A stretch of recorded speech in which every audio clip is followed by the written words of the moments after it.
How to fix no sound in Snapchat call in iPhone 16e.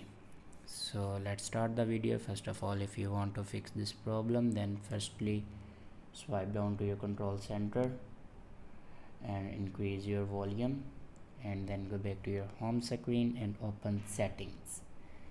In settings, scroll down and click on apps, and then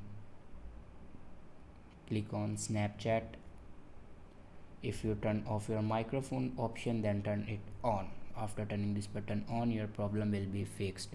If it doesn't fix your problem, then scroll down and click on general, then click on iPhone storage, and then click on Snapchat.